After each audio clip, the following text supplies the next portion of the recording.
Welcome back to KSLA News 12 at 5. We are 3 weeks out from Election Day, and Vice President Kamala Harris and former President Donald Trump are hitting the campaign trail hard. Now, KSLA's senior national correspondent Peter Zampa joins us live from New York City with a closer look at where the race stands now. So, Peter, where are the campaigns at today? Yeah, Bisky, all eyes on the Midwest today in particular. You've got Donald Trump in Chicago at the Economic Club there, and this is a familiar arena for him. Last week, he was at the Detroit Economic Club. It's clearly a subject area where, first of all, the polling indicates he scores high marks, and it's an area where he's comfortable speaking to potentially unfriendly moderators like he saw today in Bloomberg's editor-in-chief, the two going back and forth on certain subject areas, the moderator poking at some of his plans, but Donald Trump sticking by his economic plans when it comes to things like tariffs on foreign goods and how he'll control the Federal Reserve, currency, all of these wide-ranging economic topics. Donald Trump confident in what he brings to the table. And then later tonight in Atlanta, he will do a bit of a swing across Georgia.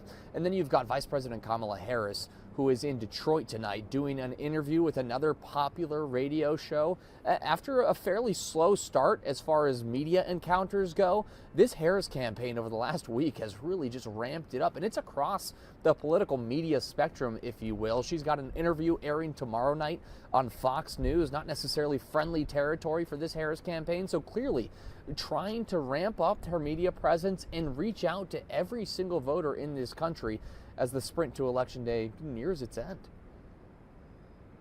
Peter, and moving now to the Senate, there are a number of tight races for the U.S. Senate this year, especially in Texas. So what are the polls showing us in some of those close contests that we're looking at? Yeah, we'll get to Texas in a second because that is very interesting, but the picture is rosy for Republicans overall. I mean, Democrats are having to defend incumbent seats in just about every battleground state. That is a tall task. All of those races basically within the margin of error. However, the Democrats doing quite well in those races. They're on top in most of those polls.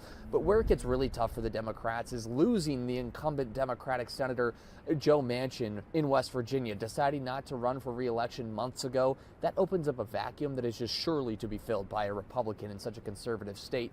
And then you look at Montana. Democratic Senator Jon Tester has held on to that seat for some time, but the way that state is trending, even more conservative, it's surely to go for Donald Trump. It's going to be a tough one for him to hold on to. The Republican challenger in that race polling quite well. You mix in some Democratic challenges in states like Florida and Texas, that makes this picture a little more interesting for Democrats. Both of those races, single digits right now, but still Republicans favored in both of them. At this point, if you're an objective observer of these polls, these races, you're just kind of asking how wide that margin of majority might be for Republicans, because it seems like almost a sure thing for them this election cycle. All right, Peter, thank you so much for joining us tonight. Again, we will be checking in throughout the race in these final weeks.